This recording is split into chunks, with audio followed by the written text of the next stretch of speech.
beginning. La la la la la la la la la la. They tried to slap that look right off my face, but I'm still grinning. And the money ain't run out yet, so I do believe I'm winning. For all the mess I was, am and will be continuing. And the fun is only beginning. La la la la la la la la la la. La la la la la la la la la la. La la la la la la la la la. La la la la la la la la. Hello and welcome to Don't Bury the Lead. We recap WWE SmackDown every Saturday night, but tonight is a different night, a very unique night. My name is John Zindel. I'm joined by Dom Scarcella. Dom, tell the people a little bit about yourself. Finally, Don't Bury the Lead has come back to Friday night. Yes. That's right. It's a huge weekend of premium live events for the two major U.S. promotions. So instead of picking one to recap, we're just going to preview all three of them the night before the first of them gets started. So, hey, without further ado, John, don't bury the lead. What's our first big pay-per-view this weekend? Dom, we don't ever bury the lead. And the lead, it's got to be AEW All In. This is their big show. This is their WrestleMania, so to speak. They have sold out the stadium in Texas where the Rangers play, but I don't know what it's called. But it's the Texas Rangers indoor stadium that they have there in Texas. Sold Huge out venue. Yeah, sold out, big stadium show. They did it in London 2 years in a row. A lot of people, it's funny, I was watching old YouTube shorts of people commenting about how they can't sell 3,000 tickets. They'll never sell at this stadium. But alas, it is sold out. And kudos to AEW for kind of continuing to be that strong number two. We definitely need that in the wrestling world. But hey, I've already kind of buried the lead here because what we're gonna do is preview our favorite match or match that we're looking forward to, and then I'll kick it to Dom and I'll preview. He'll tell me his preview. So, without further ado, the match that I am looking forward to most at All In is going to be Mercedes Moné versus Toni Storm for the AEW Women's title. This has been something I've been tossing and turning about because we got Hangman Adam Page versus Jon Moxley for the men's title, which has been built up pretty good. But I just feel like I don't see any world where Hangman Adam Page doesn't knock off Jon Moxley. Kind of a so-so run with the belt. He's done a good job at being like the bad guy, like in a sense that like you don't want him to have the belt, but it's been a little bit of like go away heat. Yeah, but I wouldn't have figured that. Okay. Yeah, it's not been. It just hasn't gotten over. I mean, his music hits and there's Jon Moxley and there's crickets every time. So he just doesn't. He's a much better face, and he just something's not right about the heel turn. But Mercedes Moné and Toni Storm, on the other hand, had a really great promo segment, specifically around Mercedes Moné. Had 6 belts out there as she's collecting them. She's doing this kind of belt collector gimmick where she's going to like little indie, not really indies, but like little Mexican, I'd almost say borderline indies, right? Like CMLL or something like that, winning their title. New Japan, she has a title from New Japan, but she's got all these belts and she's kind of like belt collecting now. And Toni Storm says in the promo, "What are you hiding behind all those belts?" Like, and she kind of quotes something. I know this quote that she said was from a movie from the 40s or 50s because that's her gimmick. Oh. And she also says to her, you'll always be remembered. Oh, like something along the lines of like, the belts don't matter. We're all gonna die someday. And this is like another old Hollywoody quote. And then she says something along the lines of like, I need, you're going to be remembered as the one that doesn't win the big one, that can't win the big one. And the crowd like freaks out when Tony Storm says that.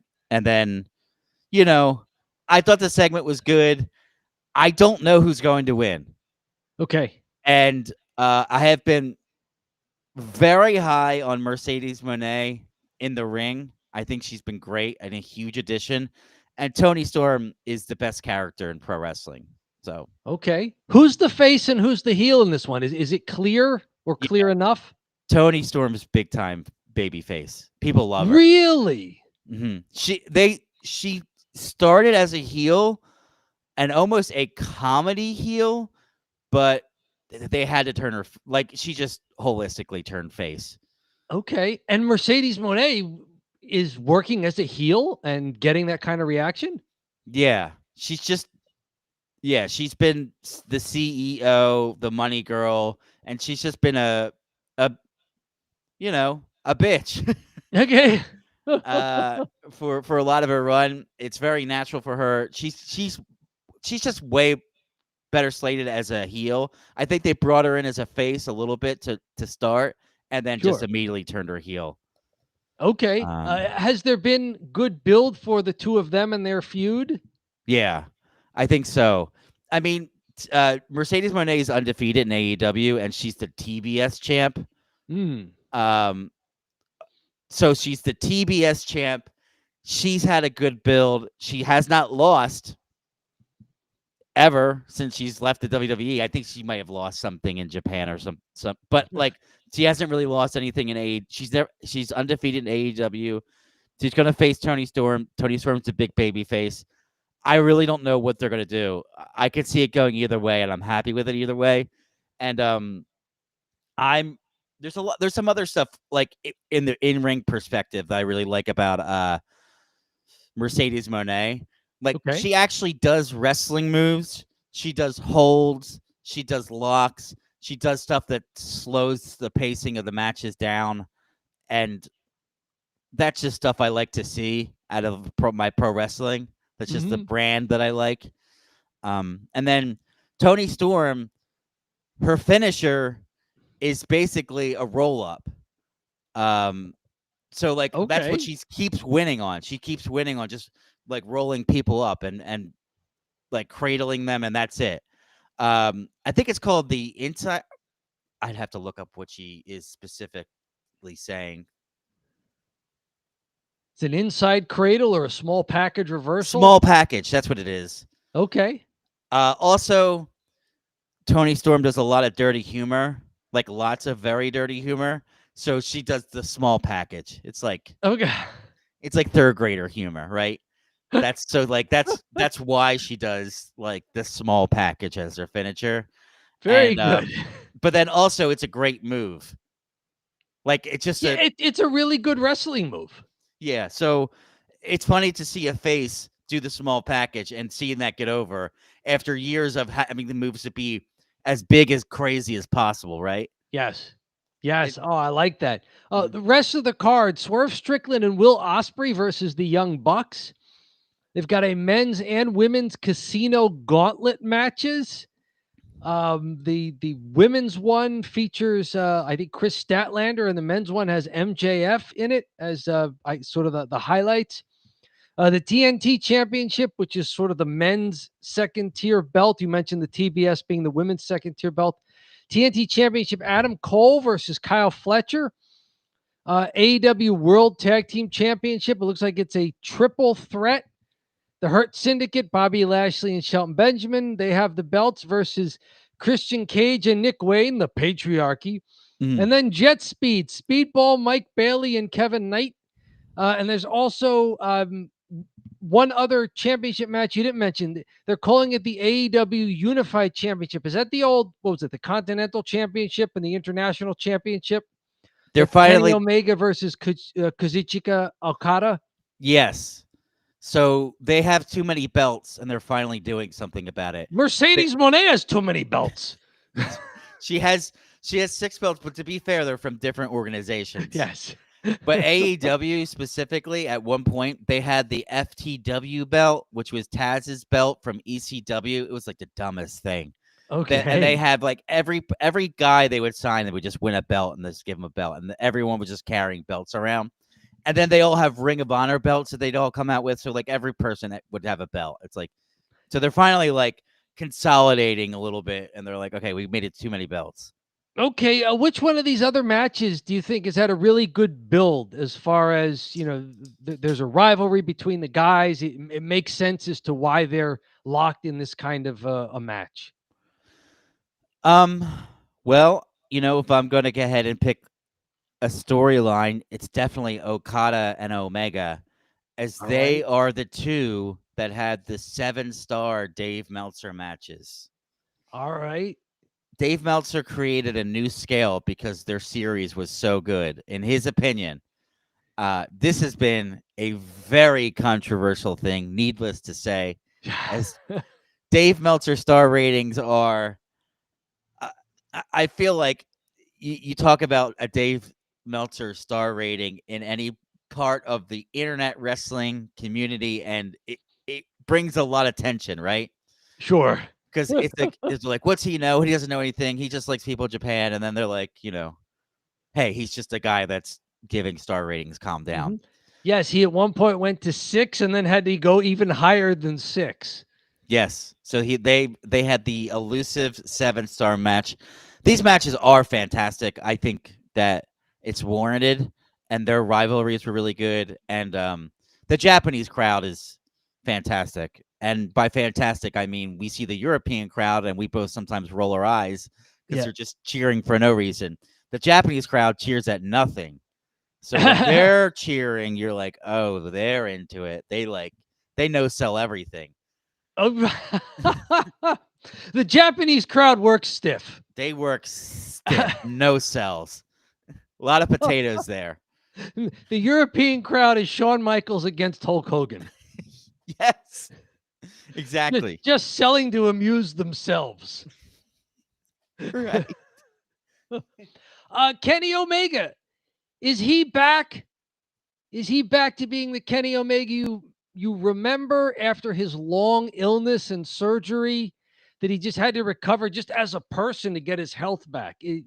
Has he wrestled enough where you can gauge whether this is the real Kenny Omega? We'll see tomorrow.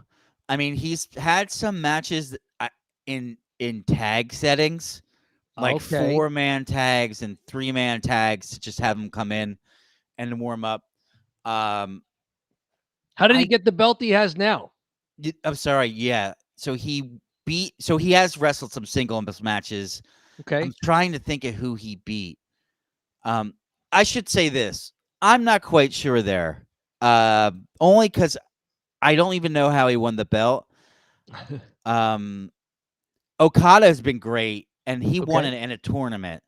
Okada won in their big tournament that they have in December. So Okada's been really good, and Okada's, for me, has been really impressive with the U.S. crowd, not knowing any English, but knowing how to, just the facial expressions and knowing how to look at the camera and get a reaction. And he's such a big guy for a Japanese guy. It's just unusual how tall he is. It's like the pitcher / he looks almost exactly like the pitcher in the MLB, Ohtani. He looks very similar to Ohtani. All right. Who's also a big guy physically. He's imposing. He's gigantic. Yeah. Okay. Is Okada the kind of wrestler who, if Omega hasn't had a match of this caliber yet, that Okada could either bring it out of him or could help him along if he needs some help in the ring? Is Okada that kind of wrestler, or do the two of them, do you think, have the kind of chemistry where that can happen? Because like Omega hasn't wrestled. He's been wrestling back for what, 5 months? Yeah. And he hasn't wrestled anybody, I'm guessing, of Okada's ability and stature. Yeah. I would trust because they've had such great matches in the past. Okay. There also could be a bit of a letdown because these matches were like a decade ago. Mm, And everyone kind of forgets that. Like, oh, these were like, this was pre AEW. This was in New Japan. This is when the WWE was in their like reign of terror of like Roman Reigns was the face and Baron Corbin was pouring dog food on him and he was the heel and it was like weird Vince stuff. It was rough. So people were watching New Japan. This is like 2016, 2017. So you're looking like 8 years ago. okay. Um, The reason I ask is we just sort of went through this with CM Punk and John Cena, where I at least was impressed that Cena and Punk had the kind of chemistry where Cena looked better in the ring than he had at any other time in the 6-month run of his. I'd venture to say this too. Omega and Okada are both much better athletes than CM Punk and Cena ever were. And Okay. they're probably about 10 years younger than both of them. I Okay. mean, even Cena, who's 52, they're probably like 15 years younger than him, you know? Okay. Okay, very good. Looking at the card myself, I wonder how Bobby Lashley and Shelton Benjamin are doing in AEW for that triple threat tag team championship match. I'd be interested in seeing that one. What can you say about Bobby Lashley and Shelton Benjamin? They're also working with MVP, and MJF is in their group as well. They've got the belts. Has it been well deserved? Have they been wrestling well on the show? Imagine when Bobby Lashley was with the Street Profits, Yes. but they had something that was working a lot better. That's Okay. what it is right now. Okay. Between MVP is really charismatic. I haven't ever really seen him Yes. too much, but he's a good manager. And Mm. but before they were trying to make Bobby Lashley the manager of the Street Profits, but Bobby Lashley kept that same exact gimmick, went to AEW, and it's interesting because people like Bobby, but they hate MJF, and he's in the group. So there's like this constant tension between them. But people generally seem to like the Hurt Business, even though they're heels. But they're getting that like, okay, how could you not like Bobby Lashley and Shelton Benjamin? You know, Are there clear babyface heel lines in that triple threat? The Patriarchy sounds like they're heels. Christian Cage and Nick Wayne. Christian Cage has been a magnificent heel. Yeah. And he and Nick Wayne, I'm guessing, are still heels. Speedball Mike Bailey and Kevin Knight. Tweeners, heels, faces. What have they been so far? I think you call them like they're baby faces, but are they called white meat baby faces? Or okay, so they're sent out there to be beat up by the heels. A little bit. Yeah, they're a little bit like they're the faces because they don't have much of a personality in AEW yet. They're just new guys that came in. Okay. Speedball Mike Bailey came from, I think he did some stuff in TNA, but he's been a good addition. And the other guy you mentioned, he's a young Kevin Knight. He's a guy that's young and up and coming that looks good. Okay. Reminds me a little bit. Boy, now I'm forgetting his name. That's how good he is.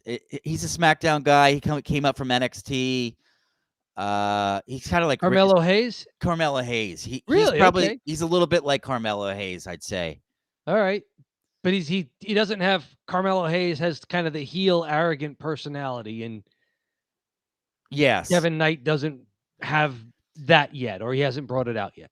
Yeah, he's still like a rah let's go baby face, which can work, right? But you haven't seen too much of his personality.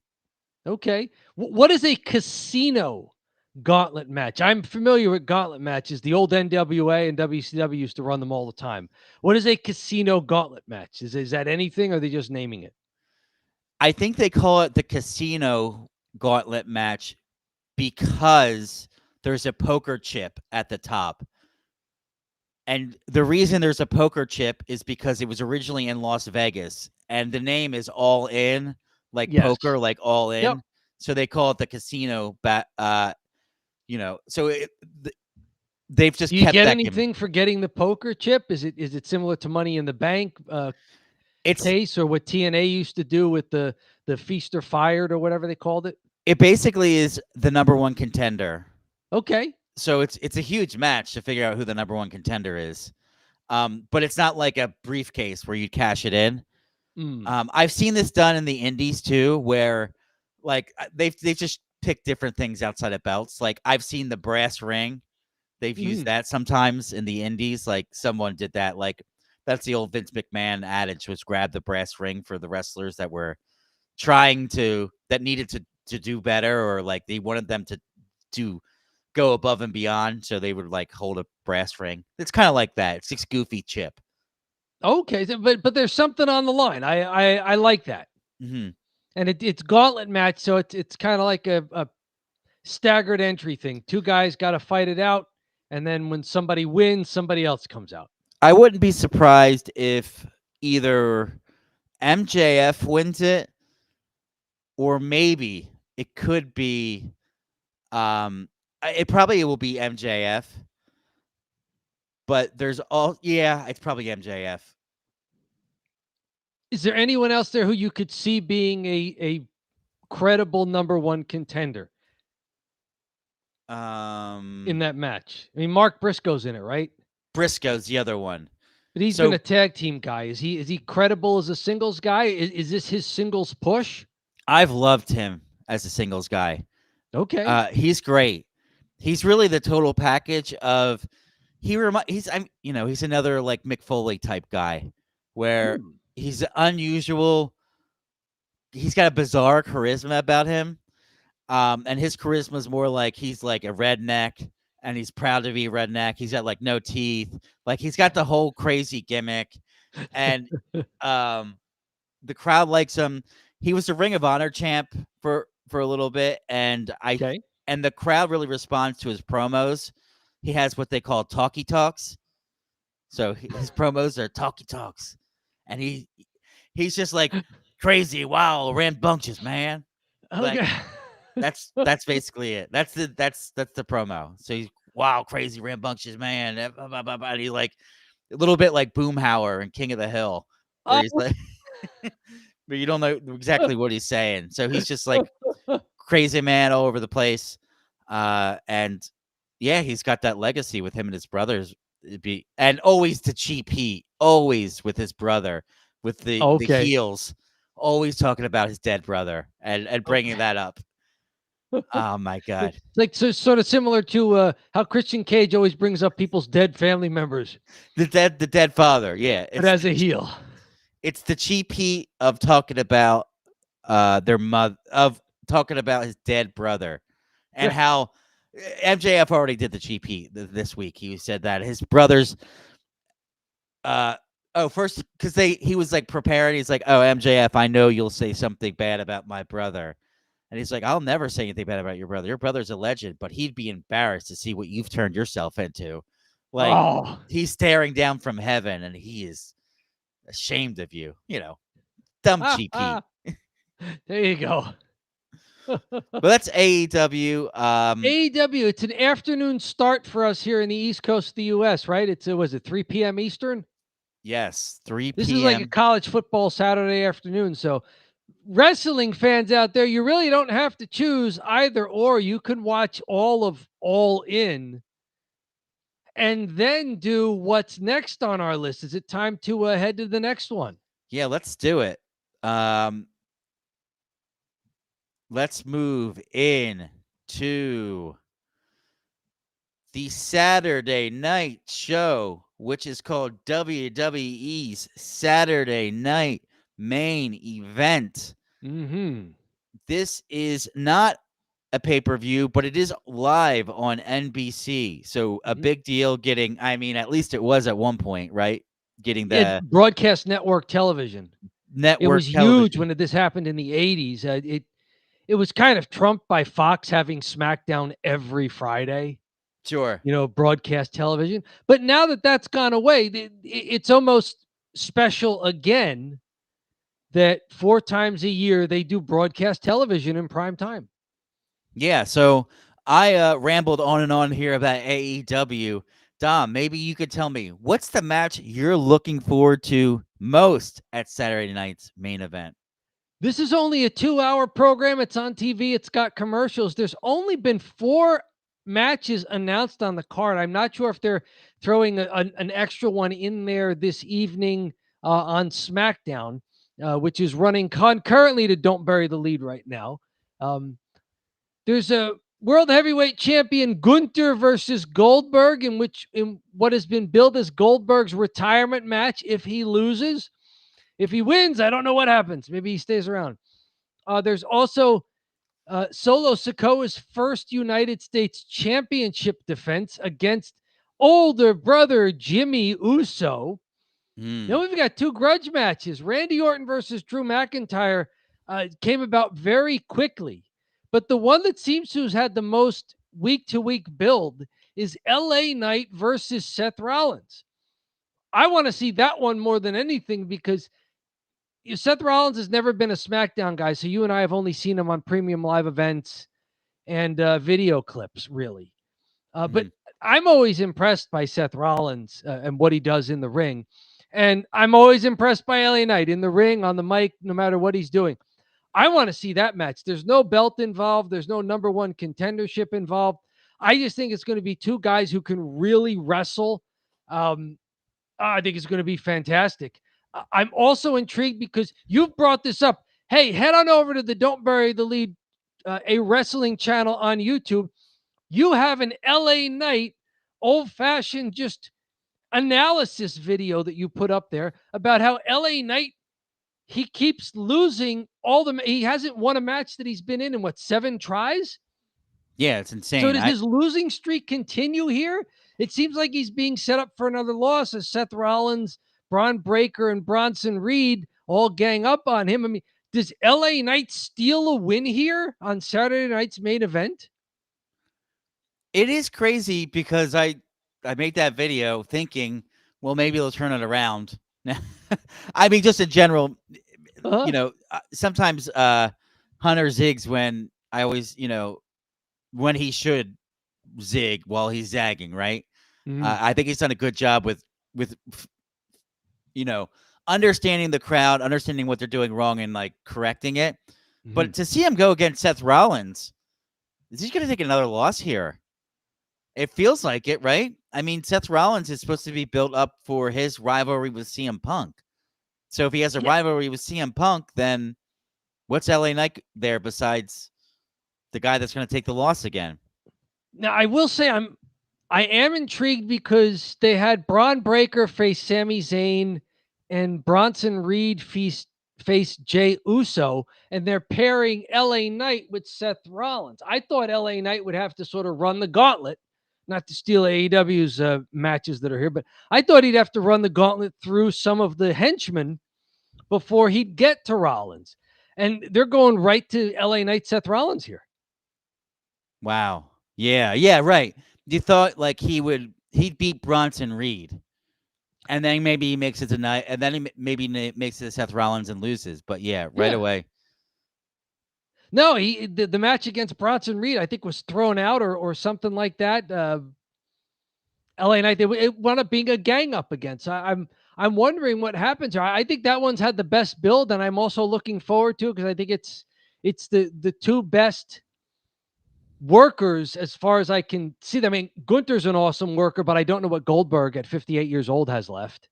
Randy Orton and Drew McIntyre are both above average workers, but Randy, especially at this stage of his career, I mean, he's not doing a lot of power moves anymore.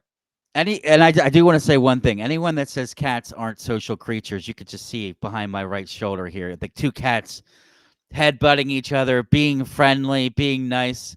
Sorry, just a special shout Are out. they? If they're headbutting, they're getting into the "Don't bury the lead" spirit. Right? We're talking about the best matches we think that are going to happen in this weekend of 3 huge premium live events, and your cats are there like, don't forget about us. Yeah, it's sorry, it's live TV, folks. So I had to point it out because it was happening behind me. So If they do something that looks like a wrestling move, I will try to call it right. Oh, hip as it over happens there. the monkey flip. Right. Headlock takeover. Channeling MJF there. As far as the championship matches go, it looks like both of the heels are going to win. Gunther and Solo Sikoa. Jimmy Uso can't beat Solo Sikoa in his first defense. Mhm. Gunther's going to beat Goldberg, I would think, unless Goldberg's going to hang around for a little while longer. Which is interesting. I think that is actually my match I'm looking forward to the most. For some reason, Okay. I think I just like retirement matches, and that's what this kind of is, right? Okay. And I just appreciate the kind of freak show of a retirement match with such an old man. And I like, like there's some retirement matches that were horrible. I did a recap of Sabu's, which was horrible, and then I did and we've talked about the Sting one. I think is the best one I've ever seen. It was amazing. Even though it was a train wreck from the very beginning. Yes, but it was still perfect. Yeah. So I'm curious to see if Goldberg has a good match for his retirement match. I mean, all his career he's been critiqued for how bad he is, right? Goldberg, like, oh, he just won all the time. And He won quickly and with just, brute force power moves, not with wrestling or having to be defensive or things like that. Yeah. if he gets a good match out of Gunther and his retirement match, and he has like a good retirement match, I think that would be cool. So I'm Yeah. actually really looking forward to it, and I'm pulling for Gunther or Goldberg to lose because we don't need another old man. I feel like we're a little old John man. Cena and Goldberg, the 2 world title holders in WWE in 2025. It's already a stretch with John Cena. It is only probably necessary because we know this is his last year. I'm like, okay, fair. We know he's done. But if Goldberg has another title run, you're gonna have like the 2 oldest guys. Yeah. But you never know too with TKO. They might see that and see the name recognition, the pop that he could get in Atlanta at this show. So maybe they pop it on him. Who knows? But It's definitely something to look forward to. Has there been enough build for it? They started hinting at this even last year. The last time I think they were in Atlanta. yeah, when they were in Atlanta and Bret Hart was there, and he's like, and Gunther told Bret Hart, I don't really like you, Bret, as much as I like my favorite, Bill Goldberg, because Bret Hart hates Bill Goldberg. When I don't think it was that night, but that promo specifically, he said that, oh yeah, like, so it's already alluded to that Gunther's favorite wrestler ever was Goldberg, and he didn't think much of Bret. It was a WWE bad blood when Gunther insulted Goldberg and his son Gage as they watched the show from the crowd. Things nearly came to blows. Yes, that was the other part. So, I mean, they had established that Gunther's favorite wrestler ever was Goldberg, and then he had the insult to him. There we go. Gunther is the kind of guy who, if anybody is going to pull a great match out of somebody who just needs a little bit of help, it's a guy like Gunther, right? I mean, I see Goldberg looking every bit of his 58 years old, even though he's tried to keep himself in good shape. But I can see Goldberg doing well enough and getting helped by Gunther in this match. For sure. I think so, and it would be great if that's the case. Anything else on this very short card? Because we've talked about this the last time we did a Saturday night's main event. Is when we got to the thumb drive and we're evaluating it, and I said I have to remind myself this is not a pay-per-view. It's not a premium live event. It's a 2-hour TV show. It's basically a SmackDown or a Raw. It really is. It's just a replacement to SmackDown, right? Yeah. 4 Um, matches, 2 hours, probably less promos. But anything else among those 4 matches? I mean, Randy Orton, Drew McIntyre. This one seems put together very, very quickly. yeah. I do like Solo Sikoa versus Jimmy Uso Okay. because Big Jim's just going to take the big L. He's going to lose, You and think they'll have a good match? yeah, because Solo's good, and he's good when he's dominant. So he could be dominant against Jimmy, and I think Jimmy's made some strides in the singles department too. Okay. Have Maybe they some- learned from the Jey Uso, Jimmy Uso disaster at WrestleMania 40? Where they figured, yeah, the brothers have such chemistry. They'll be able to put on a great match against each other. And it was probably the dud of the 2-night WrestleMania. It was the dud, and the thing was, the crowd was so hot for it. We were so into Jey Uso because that was still way over that hand. It was the upside, the upswing, the climbing the hill of the yeet, right? Yes, it was climbing the hill of the yeet, and the crowd was all doing this because Yep. that had just started, Mhm. and it was crazy because Lincoln Financial Field, the whole place is going like this. I was like, whoa, he is so over. This is awesome. And then the match hits, and you're like, apparently, and I saw this. I don't know if it's true or not, but that match was cut short for time. So because it was cut short for time, they couldn't do a lot of the spots they wanted to get to. So they had trouble. Oh, okay. So maybe they were kind of screwed over by production. Okay. Yeah. But Solo and Jimmy, you think they'll put on a pretty good match? Yes. Okay. I think they'll put on a big good match. And I think that it's Solo needs some wins now. He's the champ. He's another guy that was winning like crazy. Then they started making him lose like crazy. So let's put the momentum back on his shoulders and have him start winning again. Okay, well, I answered both of my questions with the same match. LA Knight, Seth Rollins, I think is going to be the best match, and I think it's had the best build. You're looking most forward to Gunther Goldberg. Do you have a clear one that you think has had the best build?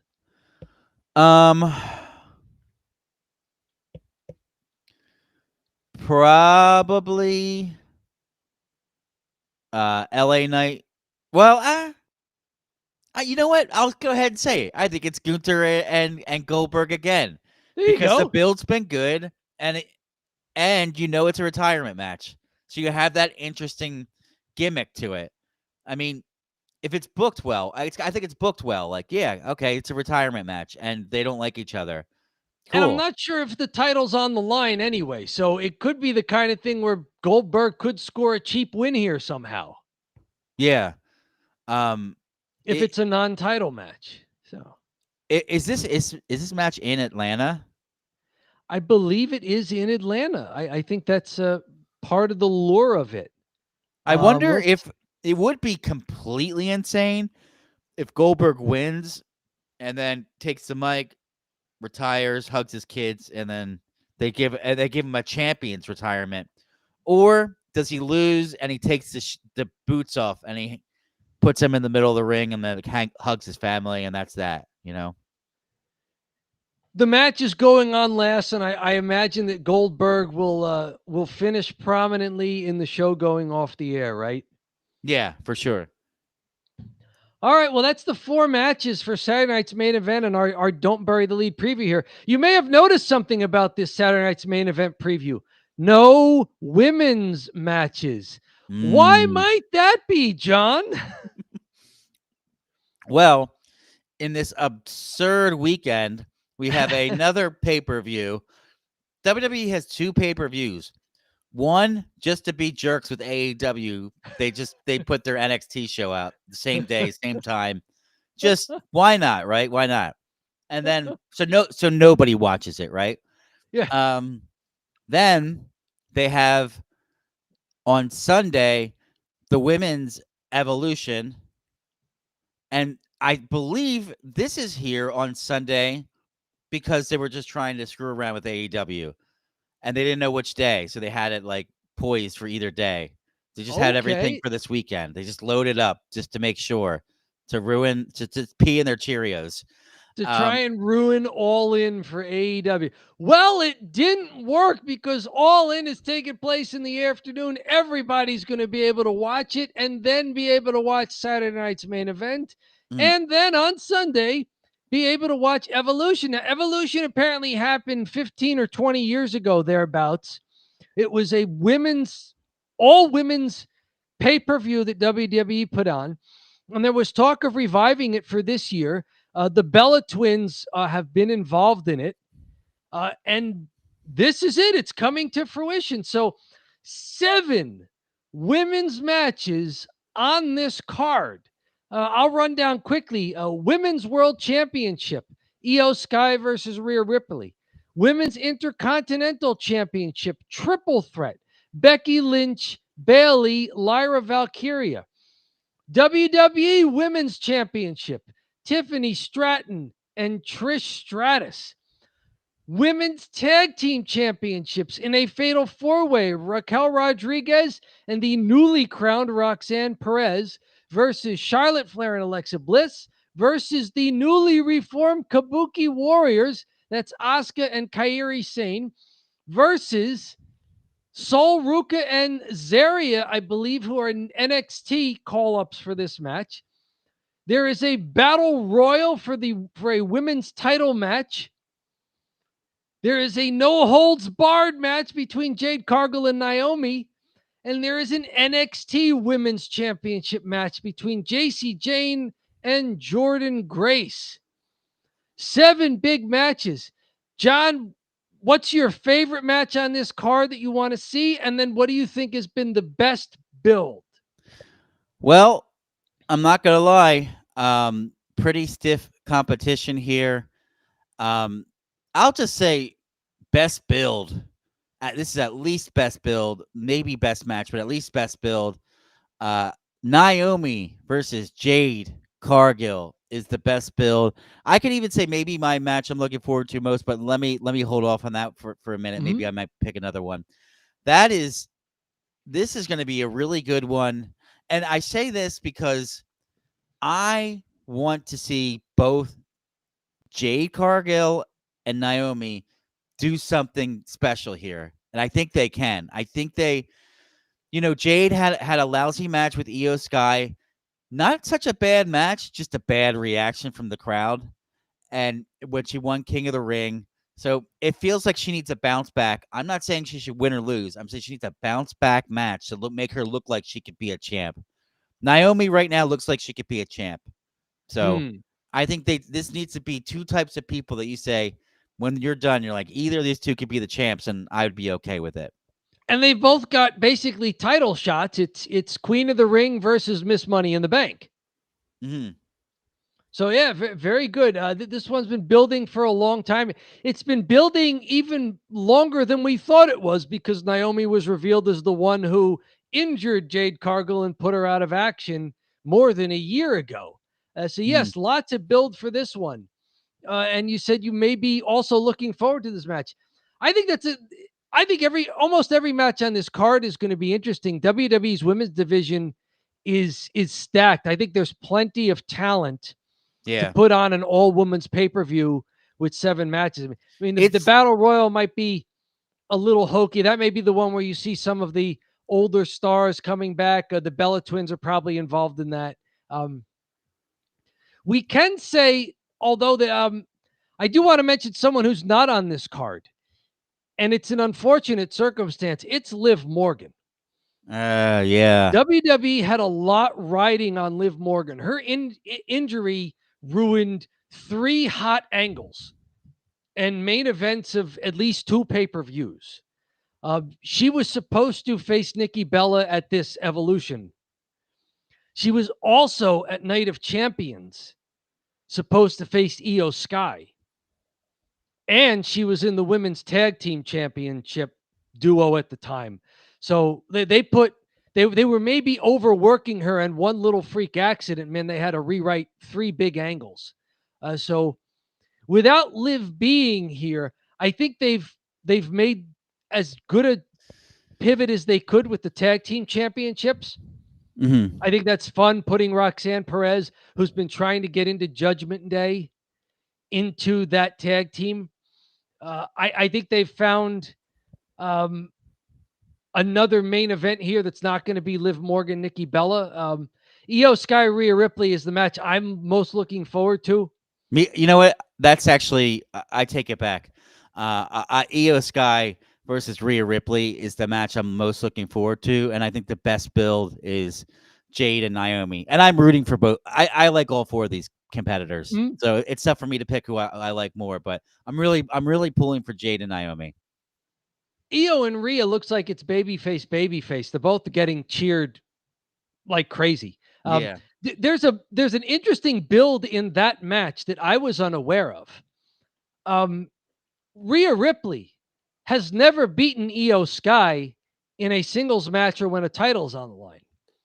Io Sky has pinned Rhea Ripley 3 times and won the triple threat match at WrestleMania this year, which was maybe match of the event there, both nights. So maybe match there of the year. A wrinkle there that I wasn't aware of, that Rhea's sort of been chasing Io all the way back to their NXT days. And that match, Dom, it's a Dave Meltzer 5-star. The first 5-star ever for a women's WWE match. Yep. Better believe it. So I'm looking forward to that. I'm not just for the match itself, but because it's in the back of my mind that Crown Jewel this year is going to be in Perth, Australia. At some point, I think they're going to put a belt on Rhea Ripley so that she goes. If they're going to do the belt versus belt thing again, they need Rhea Ripley to be in that main event in Australia. Mm-hmm. So I'm wondering, at what point does Rhea get a belt? Right. One of the world title belts. And this may be it at Evolution. Maybe she finally defeats, one of her nemesis, Io Sky. I mean, 2 years ago at WrestleMania, she finally defeated Charlotte Flair to avenge an NXT embarrassment that had been stewing for a few years. So maybe this is when she finally climbs that Io Sky hill who'd just been her nemesis going all the way back to NXT days. If so, I think that's a great time to do it. But I want to see the match. I think it'll be magnificent. The only match here that I'm wondering, what is Tiffany Stratton versus Trish Stratus? Mm-hmm. I could see the allure of bringing Trish Stratus back. She probably has a connection to the first Evolution pay-per-view years and years ago, and she's one of the athletes who helped WWE get out of the diva era and into real women's pro wrestling. Mm-hmm. So I could see the attraction for bringing Trish Stratus back. She had a decent run with Becky Lynch, both with her and then against her last year. So we'll see what Trish Stratus still has in the tank. It's a weird pairing for Tiffany Stratton, and it's still part of this underwhelming Tiffany Stratton title run here. It's like they can't figure out anything new for her to do that showcases her as a champion. It's like they keep retreading Nia Jax, or they're just throwing her in matches. Like, why? Why is this a title match? Yeah, I think that's a good point about Tiffany Stratton. I mean, it's like they're slow playing her. It's like they fast played her as she was building up. Then they put the belt on her, and it's like they're slow playing her title run. They are slow playing it. It's like she's not really defending it a ton. She defended against Charlotte. They're doing the Naomi thing again. Yeah, that's a really interesting point. Hey, I was looking at another thing here too. I couldn't help but look this up, but they're having trouble selling tickets to this event, which is really the first time I've ever seen anything like this with WWE recently.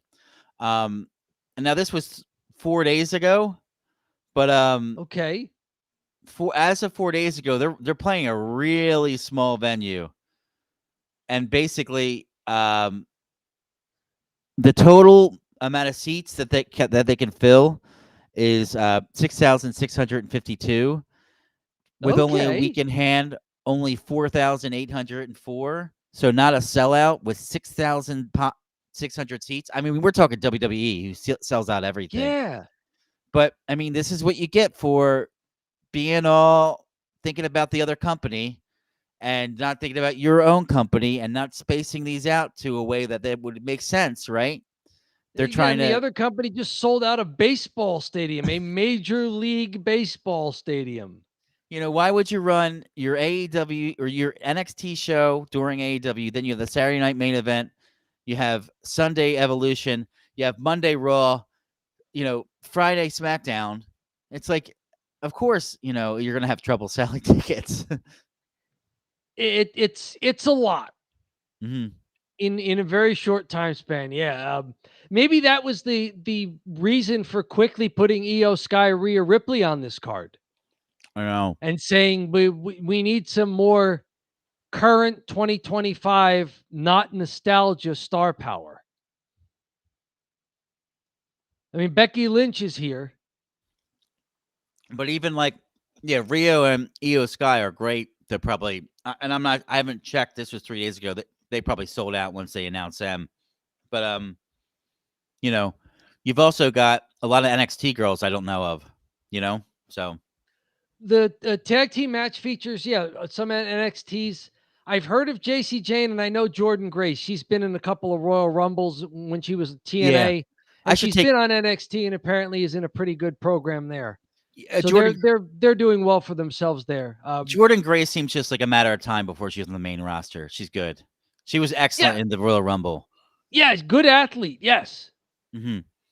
So this is how about the nostalgia factor? Is it the Bella Twins? Is nostalgia overplayed? Is the nostalgia enhancing this show for you, or is it taking away from it? I think it enhances it for the one goofball match they have. What is it? Is it Battle Royal for Battle the women's Royale title match? Where I think that's where Nikki Bella winds up now with no Liv Morgan match. Yeah. Now, does the winner win the title? No, they get a title match. Okay, that's fair. I think that's pretty cool. No, it'll be like a little mini Royal Rumble that actually means something. And I think it's probably for SummerSlam against whoever wins with Io Sky or Rhea Ripley. Wow. And then, because we know Jade's going to SummerSlam to face Tiffany Stratton or whoever has the belt at that point. Mm-hmm. And Naomi, of course, has the money in the bank that she can cash in anytime she wants. Yeah. The only thing I will have to say, and I remember this about the Bella Twins, they're not good wrestlers. They were bad. As a matter of fact, they were seen as the girls that were like, they need to get rid of them, and they need to get these young girls like Becky Lynch, like Sasha Banks, Charlotte Flair, Bailey, the four horsewomen, and Bailey. They needed all four of them up and not dealing with these bimbos anymore that are like divas still. So, okay. Yeah, that was like the whole. That's when they were kind of like cast aside when they all came up, and they were like, "Wow, these girls can actually wrestle." Yeah, right. It was the Trish Stratuses and some of the leaders and Mickie James. Yeah, I mean the Bella Twins. They were reality TV stars basically that were wrestlers. Okay, very good. Anything else you want to say about Evolution here? The sequel to Evolution happening on Sunday night. I got nothing else, Dom. I think it's time to head to our next segment. So we went through all three of the shows. No thumb drive since we didn't recap anything. There's no thumbs up. There's no thumbs down. There's no star ratings. There's no. There's nothing. We're just talking about these matches. The preview shows, they get fun. We don't do a lot of previews, but this has been fun so far to do. So Tell us in the comments if you're live chatting with us now. Tell us in the chat which one of these premium live events or just premium events this weekend you're looking forward to the most. Do you have any favorite matches that you want? If you're watching this afterwards in the archive there at the Don't Bury the Lead Wrestling channel on YouTube, where you can subscribe to us, there are free and premium options available to you. Like our stuff, leave us comments when you want. Comment for us. Which one of these shows did you think turned out to be the best? If you were able to watch any of them and you're tuning into us later on a replay available on YouTube. Tell us what your favorite match was. What did you think of our predictions as far as what we were looking forward to the most and what we thought had the best build? This will be fun. These are like little time capsules where we go on the record. And then later on, it's like, oh, we get to see, how we did as far as, prognosticating what was going to be really fun and worth seeing. Yeah. We'll have to see, right? I'm never good at predictions anyway, so I'm always wrong, but we'll have to see. Well, you know who likes to predict stuff or at least brag about it? MJF. And I think he's going to lead our next segment here. Yes, let's do it. I'm going to let you share the screen and go. It is time for Cheap Heat. Do you have the background? Ooh, I'm in WWE Evolution. Sorry, I'm having some issues here. We've thrown off our routine, John. I'm a man of habit. We are not used to this. I was looking for my notes for the recaps, and I was like, oh, there is no notes. Oh, wait, where's my notebook? I didn't even have a notebook. I was just going off the dome here. All right, so we're doing Cheap Heat. Cheap Heat is a segment that we have where we talk about trending topics in WWE, AEW, and other parts of the wrestling world. This is really more or less the bread and butter of our whole Don't Bury the Lead YouTube channel. We are now over 1,000 subscribers. We're at 800,000 views, and we are monetized as a result of making these small clips where we talk about these trending topics. The algorithm loves the trending topics. And Dom, maybe I'll kick it to you, and you can start us off here. From TV Insider, this article is an interview with AEW's braggadocious MJF talking about All in Texas and about playing Adam Sandler's son in Happy Gilmore 2. I like that he's his braggadocious self. The first question was, I feel like AEW has been a rebuilding phase the last year or so. And MJF immediately, yeah, and it has really been all on my back, but go on. Cutting off the questioner before the first question gets there just to pat himself on the back. But go on. Do you feel like there's a change in the air? The spirit of professional wrestling isn't supposed to be corporate. It's a sport, much like all the best American pastimes like football or baseball. I think the money aspect, while being important, it just cannot supersede the beautiful, violent art that all sports are. That goes across the full spectrum, not just pro wrestling. WWE got criticized for a long time for trying to back away from the sports aspect and the fact that their guys were athletes and everything was just sports entertainment.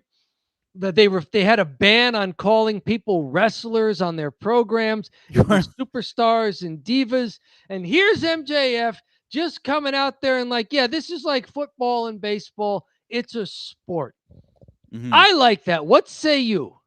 Yeah, this is a great line, and probably one that shows me that he'll be with AEW for a while. He does have an AEW tattoo. Yeah. So that's also part of it. But there was a lot of talk of him potentially leaving to go to the WWE, but he's become quite the AEW company man. And he has. He is in the picture with the Hurt Syndicate. Mm-hmm. So you mentioned all of them before. He fits with them, right? One man just looks different than the others. looks aren't everything. He's well dressed. They all look good in the suits. They all do have the suits on. That's the other thing. And they fill them out well. They all can work on the mic. They asked him about joining the Hurt Syndicate. It may seem out of place. I wonder if they were going for the thing since. There's a little typo in here. He says, the fact of the matter is I've known MVP since I was 18. I did not know that these guys have a long history, but it seems to make sense. MJF has been really a pro wrestling longtime fan, student of the game, so to speak. So he and MVP have had a long relationship. Without MVP, I'm not sure there is an MJF. Were you aware of this history between the two? You know what's interesting about this statement that he said? It's one of two things. One, it really happened, and he was hanging out with MVP. Two, it never happened. Maybe he barely knows him, but for the sake of being part of the Hurt Syndicate, maybe he tells his line to, during this interview. Are you saying that John Cena was really not R-Truth's boyhood hero? Exactly. Even though R-Truth is 6 years older than him? Exactly. But even less so, to a point where it's like not as obvious, like, oh yeah, he could have actually just made this up, and he's also playing the gimmick as he's talking to the guy, right? So yes, there'd be no reason. He is always in character in these interviews. Yeah, where he said, "Go, yes, I have been carrying it. Go on." Like that's what he said. So he's in character. So there's no reason for him not to just lie here. Some cheap heat here, him dropping names from the past here. I'm going to ask you if you think any of these are accurate or have at least some merit to them. The cool thing about us is I feel like we're a mix of Legion of Doom with Bobby and Shelton, but you also have MJF, someone who dare I say is this generation's combination of Shawn Michaels and Ric Flair almost wrapped in a bow. Then you have MVP, who is essentially the mentor, the leader, J.J. Dillon. Let's talk about those comparisons here. Legion of Doom, which of course are the Road Warriors. And then the Four Horsemen there. And Shawn Michaels and Ric Flair, the Four Horsemen, the J.J. Dillon reference. Shawn Michaels and Ric Flair. How much of this is MJF inflating things, and how much do you look at the current product and say, you know what? He's got a point. You could call them the Road Warriors because they're just too big they're two big athletic killers. Yes. And their song is "We Hurt People." We hurt people. And the crowd chants "We hurt people" as they come out. And it's these two monsters. You're like, yeah, that's like Legion of Doom stuff, right? Yeah, that was oh my gosh, what were their names? Hawk and Animal. Yeah. Like they were out there destroying guys too. So yeah, I think they're MJF probably I'm sorry, Bobby Lashley and Shelton Benjamin, these guys have great amateur backgrounds. These guys can go. Incredible amateur backgrounds. Seriously. As far as MJF saying he's like Shawn Michaels and Ric Flair almost wrapped in a bow, I do not see the Shawn Michaels comparison. No, I'm sorry. Okay. He's a good wrestler, but he's not like Shawn Michaels. Shawn Michaels was like high flying. Okay, yeah. And I don't even know how he would say he's Shawn Michaels. I don't know. Only because, and that's not an insult. I think he's a great wrestler. I just don't see Shawn Michaels there. Ric Flair, kind of his style. Ric Flair totally makes sense. Egotistical, screaming, talks about how many rats he gets. All this whole thing. Yeah. Well, there you go. He's running down Mark Briscoe, of course, because he's always on. But he also was talking about his relationship with Tony Khan. Tony Khan is barely my boss, so he's obviously doing the work here. Yes. The Tony Khan is barely my boss. What kind of relationship do you think Tony Khan and MJF have, considering that you were saying that there were rumors that MJF could have bolted for the WWE and didn't? I mean, this is the most worky stuff of the interview, right? Is when he's still got to kind of run down Tony Khan if he's still in character. But this seems like the most worky stuff in the interview, right? MJF he's good for business and he understands the business, right? And he's not really getting under the skin of Tony Khan.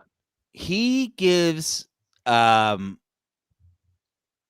a lot of crap, like a lot of crap. So I could only imagine that Tony likes it and he wants him to keep doing it. And so obviously it's a work, and also he's like one of the highest paid guys. He's there long term, but I think he just still keeps it like. I think the crowd likes Tony because when he comes out, not the internet. The internet hates Tony for some reason. The crowd, the AEW crowd, loves Tony when he comes out. The people who pay the bills like Tony. Exactly. The people that pay the bills like Tony. So, Very good. ultimately, at the end of the day, I think he talks crap on Tony because the fans like Tony. So, it's the same thing with Mark Briscoe. He said, "What's he say up there? It's the dumbest thing I've ever heard." Or right. That's the he dumbest. Is white trash. He's horrible. He's white trash. He is a redneck. He has about as many teeth as he does brain cells. He's worthless. That's how I feel about Mark Briscoe. Brutal, right? But let's give the last word to MJF here before moving on. It's called All Elite Wrestling, not all average wrestling, not all mediocre wrestling. He likes this company and these guys. Mm-hmm. He likes this promotion. Yeah.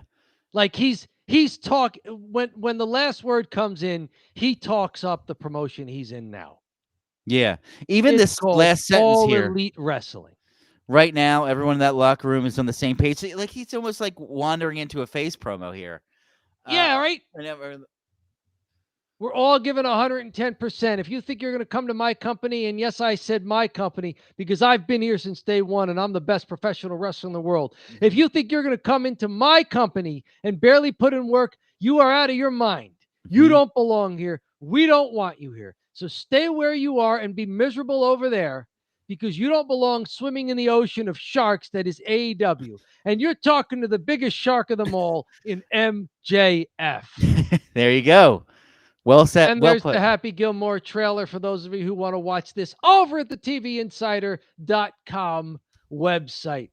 All right, very good stuff there. MJF, it seemed like a good thing to lead Cheap Heat with since we were just talking All in Texas. Mm-hmm. Up next, someone else we mentioned in passing, John Cena. Did you know that he's not a full-time pro wrestler for his real job? He's an actor now.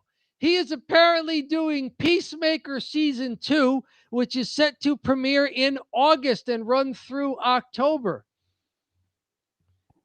Peacemaker Season 2 is in the DC comic universe, but the first season took place in the previous version of the DC universe, which apparently now is all in shambles. They're redoing their whole universe because of the new Superman movie.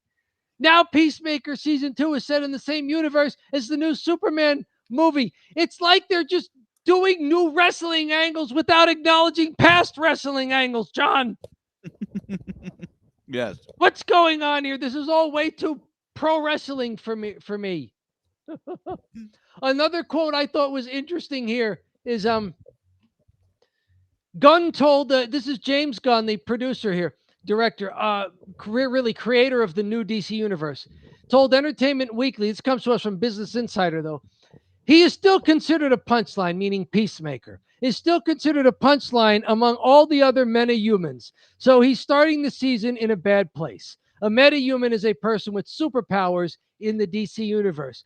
So basically, even in Peacemaker, John Cena is getting you can't wrestle chance. You can't wrestle, and he's going to turn heel. Yeah. So Peacemaker is getting you can't superpower chance. You can't superpower. Right? Have you seen the new Superman movie, or do you plan to? It's just out right now. Are you into the DC universe or not? Full disclosure, I am not.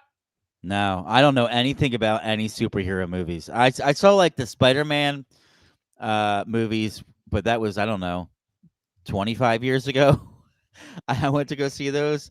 But and then after that I was like, all right, I get it. It's a superhero movie, so I just stopped watching them. But I mean, they've been wildly famous.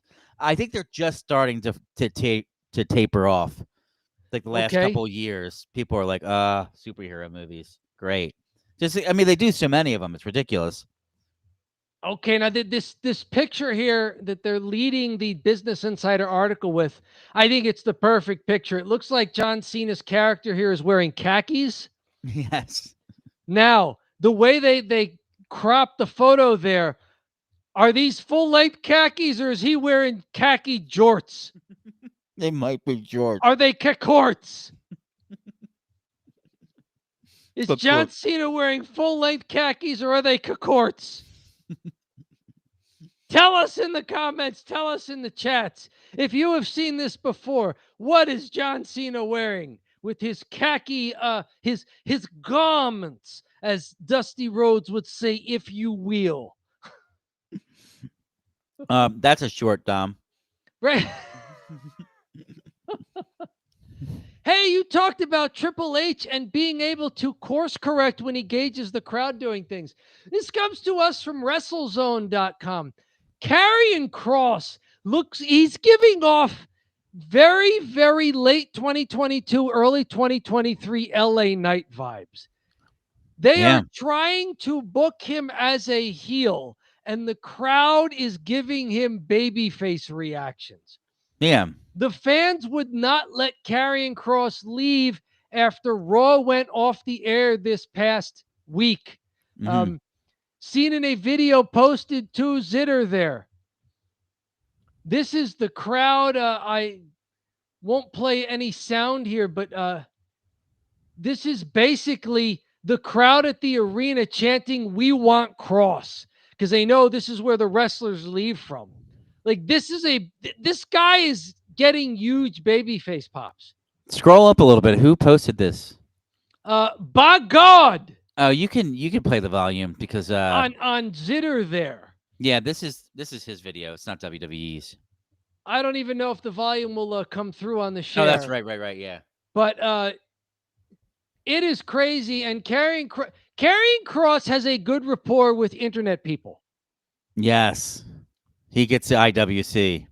He gets the IWC. It's carrying over to the live crowds, though. Yeah. He's on the past Raw. You could see this still frame here where he's smirking. Providence is giving the "We Want Kross" chants as he's supposed to be delivering a heel interview. And you could see him smirking here as the crowd is going, "We want Kross." Yeah. That's awesome. You know, he is giving off LA Knight vibes. Hey. And to think that this was a guy who, you know, creative couldn't find anything for him. There were rumors that he was going to be released. He has he was so lost when he came there and he had all those weird gimmicks. Remember? Yes. We were like, what is this gimmick? Because we didn't know who Our this guy was. very first Don't Bury the Lead live stream was us trying to figure out what he's doing. We were like, WWE gimmicks. Like, Yes. I remember that was like one of our first shorts. And we were talking about him and it was like, first, sometimes he looks like a dancer. Yes, sometimes the vignettes they were doing. The vignettes, he was like a ballroom dancer, and then sometimes he'd be like mysterious poker player because there'd be like cards all over the place, and then like the strangest gimmicks that he would allude to, and it was going nowhere. So now he's just like a guy that complained that he said he wants some more time, was acting more like himself, and he's getting over. The crowd likes him. It's difficult for the WWE to ignore the crowd. Mm-hmm. Right? They're in the business of business as a bottom line. So very good stuff. I feel great for him. His perseverance. He does seem to have a natural charisma. He really did the best he could with some weird gimmicks, as LA Knight did with Max Dupree. And then with the early LA Knight stuff, with the Bray Wyatt stuff, and then the video game stuff in the back. So it's I feel great for him. You make the best that you can instead of complaining. You do the best you can with what they give you. And eventually, if creative doesn't realize it first, the crowd realizes it, and then it becomes undeniable for creative. Mm-hmm. So good for him. I enjoy that there. On to some not so good stuff here. The home of WWE stars Becky Lynch and Seth Rollins was burglarized in the latest in a string of athlete robberies. This Yeah. happened while they were burglarized on July 8th. Basically, they knew that both of them were going to be entirely across the country at Raw. So their Los Angeles area home was broken into. Not good stuff there. Folks, yeah, they live their lives in the public eye. Don't go breaking into people's houses here. No. No. And especially they have a child. Like, are Right? you going to break in, and what if the child's left behind with a sitter or something? Yeah, It's right. probably Like really. I'm sure that's very common. They leave their child behind with someone to watch it, and yeah, around $10,000 in cash was reportedly stolen from the WWE stars' homes. Mm-hmm. $10,000 in cash, just like lying around somewhere. Yeah. Have you heard of a bank account? This is unbelievable. $10K in cash is ridiculous. I could see a couple $100, and even if there'd be no reason you need that much cash sitting around. And like, was it in a safe? Did somebody crack the safe? What's going on? Was this someone who knew them? Yeah. Who broke into the home? So weird stuff. Heart goes out to them. They're on the road. Their job is to be on the road, and people take advantage of that. That's some of our unfortunate news, but hey, it's part of life in the public eye. Unfortunately, all best to them in recovering any of their property and fixing the damage to their home. They're both at the top of their game. Seth Rollins is Mr. Money in the Bank, and Becky Lynch is the Women's Intercontinental Champion at the moment. Yeah, she's defending and they this weekend. each have stuff to do this weekend, as we have already mentioned. Yeah, it stinks because the article even talks about this is not the first celebrity couple dealing with this.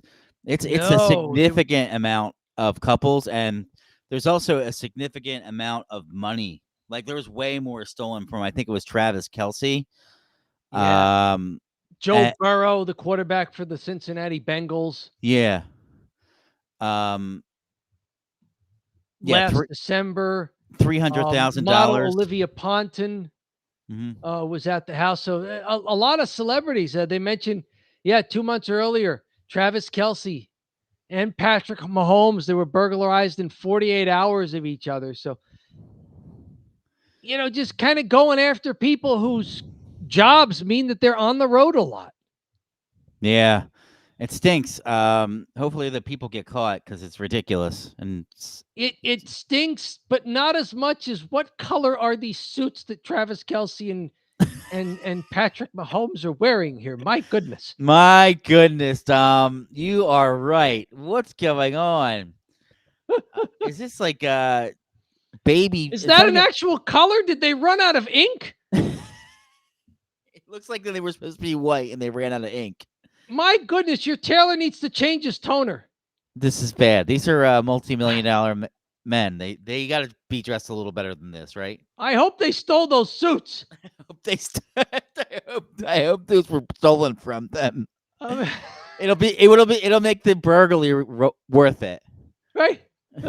Thank you, people.com, for that one. You said this to me with Doc Gallows being interviewed recently. He was recently released by the WWE, and I thought it was funny. He was calling the current era in wrestling the Gratitude Era. Yes. Playing off of the Attitude Era, that now it's the Gratitude Era, where, they play your hand for months and months, give you nothing to do, and then just quietly like, yeah, we're releasing you. Right. And you're expected to go out on social media and thank them profusely for trying to bury your career and then firing you. No other job would have you go out into your social media and thank them after they fired you. You would collect your goods and everyone would say sorry to you, and then you would leave. And then that would be that. And then they would hopefully pay you like additional 2 weeks or something, or you get some sort of severance. But Yep. you don't say, geez, thanks so much for the memories after they fire you. In no other industry is that normal except for pro wrestling. I don't know why that started.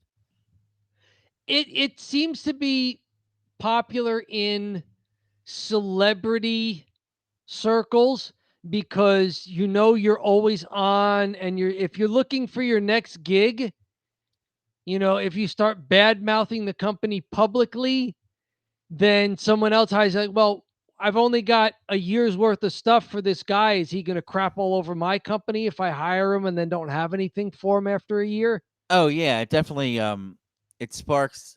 I mean, even if they say something bad, like would you not hire these wrestlers if they were in AEW? Now Or it just might say, be, look, I'm looking for my next opportunity. yeah, I had a good run. I'm looking for my next opportunity. I'm not done. not thank you. You don't have to thank them for Yes. firing you. Gallows slammed what he calls wrestling's gratitude era and shared his own experience with a shocking WW release. Mhm. The problem with the gratitude era, hey, you're fired, and then the first thing you do is tweet, I'd like to thank you. F you fired me. Let's talk crap. Let's get some feathers ruffled. Uh, what else did you take away from this article? You saw it before I did. Did you get a chance to listen to the stories with Briscoe and Bradshaw? No, I just saw that headline and was like, this might be some pretty good cheap heat. Gallows shooting on the WWE and the way that they fire you. So It's cheap and it's heat. yeah, this is. I thought right away. We have quite a few of these tonight that I'm already thinking. Yeah, well, that's a video. That's a video. So I think we did well tonight. These are fun. Another one from the Huffington Post, HuffPo. Cult hero from the past challenges Jake Paul to a boxing match. Do you remember Butterbean? We know Jake Paul has been tangentially involved in some WWE programming. He was on Crown Jewel years ago when Logan Paul had his title match against Roman Reigns.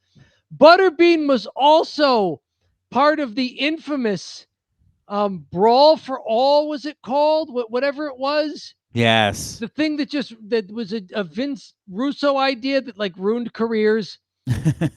Butterbean ruined the career of I forget who it was. But Butterbean, he's noted that Jake Paul was fighting Mike Tyson. So he's like, well, if you want to fight old guys, I'm getting my health back. He had ballooned up to about 500 pounds. He's down to about 280 again. Mm. And he's saying like, hey, if you want to get in the ring with an old boxer, I'll fight you. Mm-hmm. What do you think of there's been a Butterbean sighting?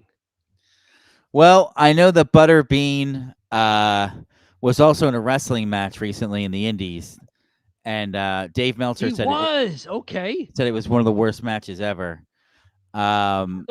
So, and maybe it's a good sign that he didn't get too into boxing.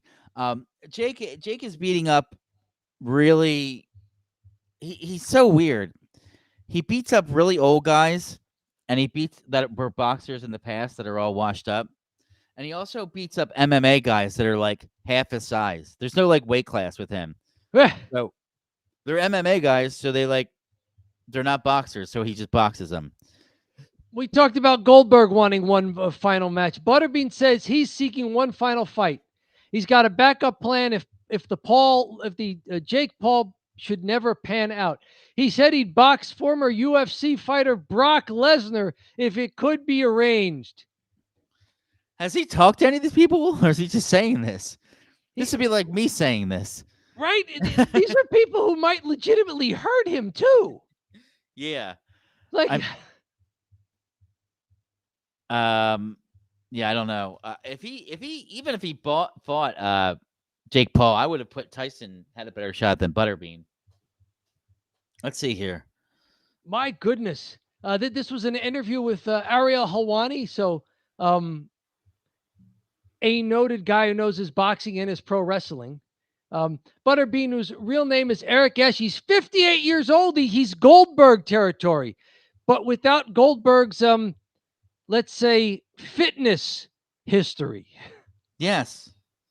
No, he looks like crap. He should not fight Jake Paul. He will get killed. The cult hero boxer, once dubbed the king of the 4-rounders, says he down from around 500 pounds to 285. He has new hips and is no longer in need of a wheelchair. He just got out of a wheelchair. Like this. That is not good, right? I don't know if I want to see him fight anyone. No, he shouldn't fight me or you. I want to see him fight like the jar of pickles that he's trying to open because they have those vacuum sealed tops. He's like, Jim, jar of pickles, and he's like, fight and open it. Like that's the most I want to see him fight. Yeah. I want to see him fight a vacuum sealed jar of pickles. Brock Lesnar would murder him. I do not want to see a guy who's down to 285 pounds with 2 new hips, just out of a wheelchair, 58 years old, fighting anyone who's an actual professional athlete at any level. No. Speaking of elderly people who at least knows better than to wrestle, this comes to us from WrestleZone. Hulk Hogan's Real American Freestyle announces a fight card for a debut event. Apparently, this is for real. It is taking place. It'll be August 30th in the Wolstein Center in Cleveland, Ohio. WWE Hall of Famers Hulk Hogan and Eric Bischoff will provide fans with the first look at their new collaborative project, Real American Freestyle. They've got 6 matches announced so far for their card. Some of the names, I gotta say, I don't really recognize any of the names. They are from, I guess, the MMA world. Perhaps those who have a freestyle or an amateur Greco-Roman wrestling background. Maybe even some NCAA and Olympic backgrounds. Both men and women. There are 2 women's matches here. 4 men's matches announced so far. They do have their website up. They're promoting the heck out of it. RAF 01, August 30th. And there's your card. You had put on the on our Don't Bury the Lead wrestling channel there on YouTube, the fan footage you took from the NCAA finals this past year, right? With Gable Stevenson versus that other senior in college who beat him for the heavyweight championship, right? Yeah. So there is some interest in freestyle wrestling. Yes, for sure. Do you think this has some legs here? Are you intrigued by what they're doing here, or does it look like, oh, this has no chance? The thing that scares me is it's Bischoff. And is he going to stop? And also what scares me is it's Hogan. If it wasn't Hogan and Bischoff, if they were just the guys that were around and trying to promote it, if it's them trying to book it and get it done and do all that, I don't trust them. No. But some of the things here is like this first event needs to be killer. And instead they're just sort of like, it's going to be somewhere in Cleveland. And like, how do I watch it on TV? Is it free? Is it on TV? Like, how would I even see this? Yeah, it looks like it's going to be,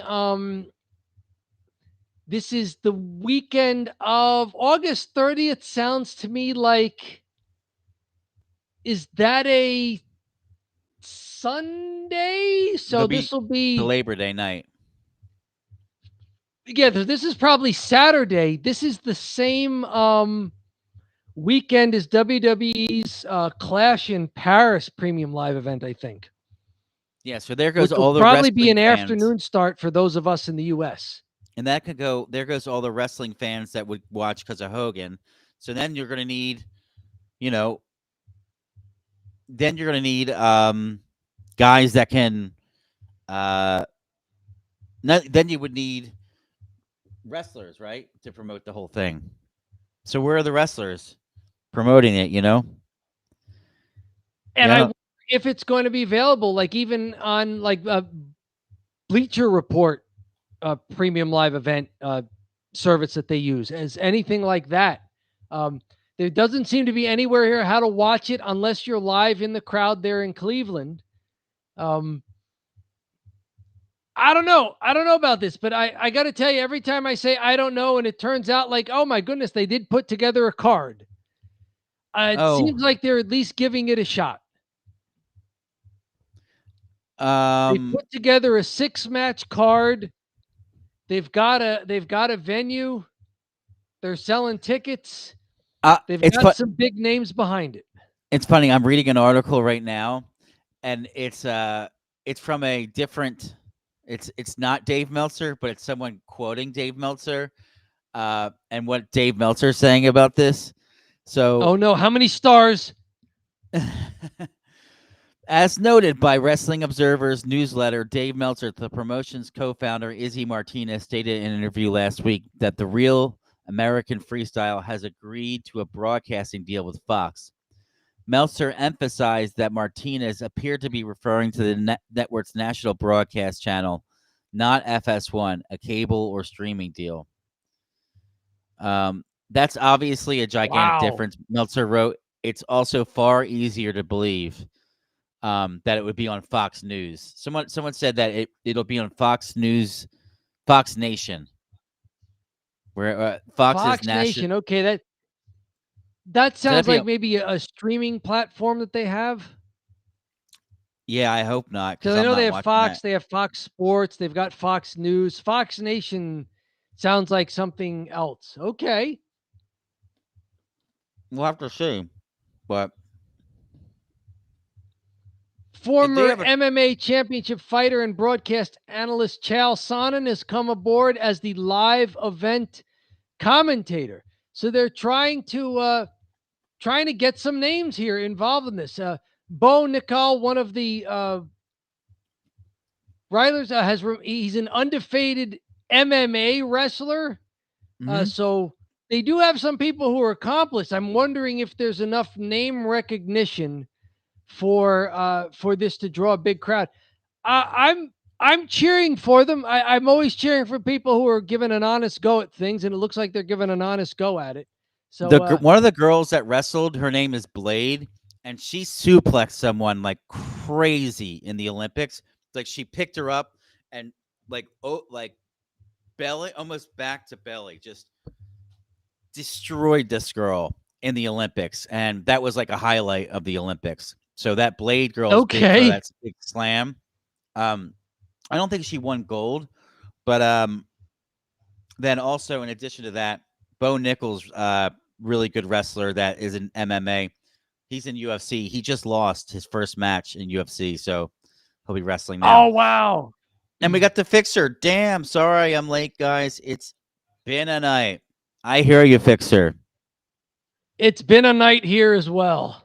So, yes, that is Kennedy Blades versus Alejandro Rivera, one of the matches on this card.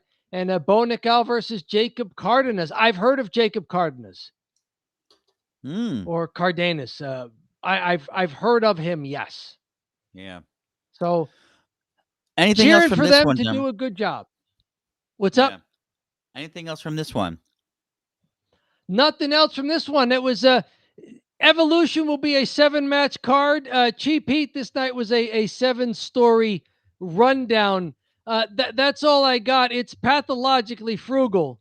It's unseasonably warm. What is it, John? It's cheap heat.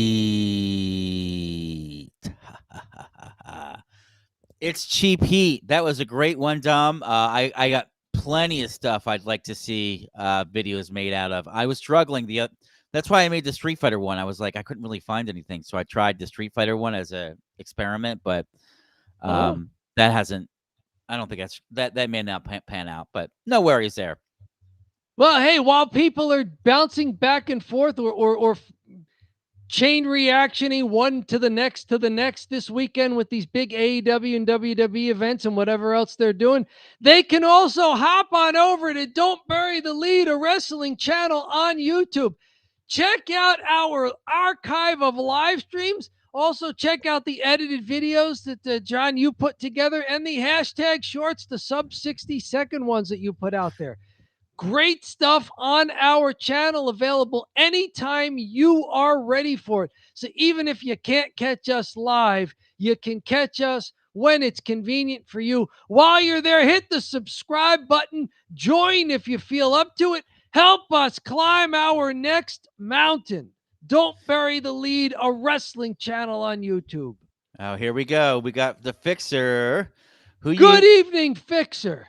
Who you got for the women's Fatal 4-Way tag team title at Evolution?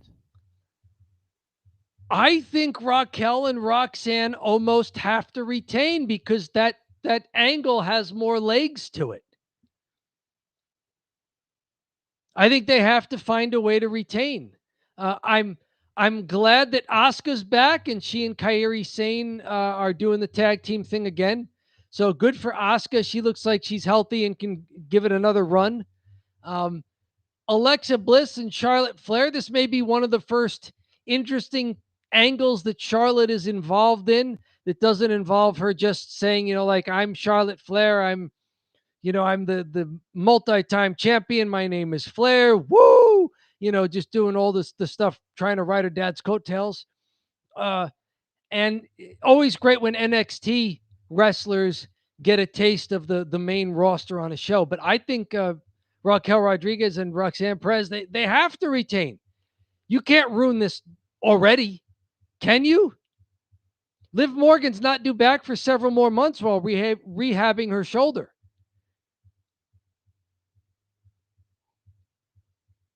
So I don't know.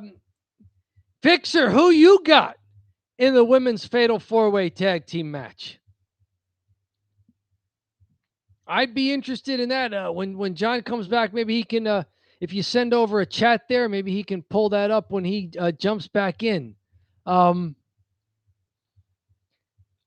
see one now that you put up. WWE are making some crazy swerves at the moment. We talked about some of the swerves that just had to happen. They put way too much on Liv Morgan's plate. And so when she got injured, it destroyed 3 angles, including main events of 2 pay-per-views. It ruined their plans for Liv Morgan, Io Sky at Night of Champions. It ruined Liv Morgan, Nikki Bella for Evolution. And it threw a wrench into the women's tag team division and what they're doing with it there. Sometimes they swerve because they're swerving, and sometimes stuff has to happen. For instance, Chad Gable's hurt, so they're wondering what to do with El Grande Americano. Oh, wow. Who I didn't apparently know that. wrestled. El Grande Americano had a match even though Chad Gable's injured. I guess it wasn't Chad Gable after all. Did he really? Yes. And is Chad Gable for real hurt, or? Chad Gable for real is hurt. Wow. Yes. It appears that someone was saying he was speaking Spanish in a German accent. So it seems like perhaps Ludwig Kaiser got a new gig. If so, I think it's genius, and all best to Kaiser as El Grande Americano. Yes. Kaiser is one of the unsung heroes of the roster. He really is. He's the kind of guy where if you're on SmackDown, there'd be some kind of Kaiser award we'd have to give out for the guy who never gets pushed to the top, but he's really essential to guys who are getting pushed to the top. It's Ludwig Kaiser now. Yep. Mm-hmm. So it's good stuff though. But yeah, there are some legit injuries. Dominic Mysterio apparently is legitimately hurt as well, and he is leaning into it brilliantly. Mm-hmm. He is going full heel with the fact that he's not cleared to wrestle. He is bringing around an actual printed doctor's note. And every time he starts mouthing off to AJ Styles, who wants to hit him, he goes, "I can't wrestle. I have a doctor's note. See," and he holds up the doctor's note. It's total heel move, and it's brilliant. Still He's using them. actually got the note. I wonder if it's signed Epstein's mother.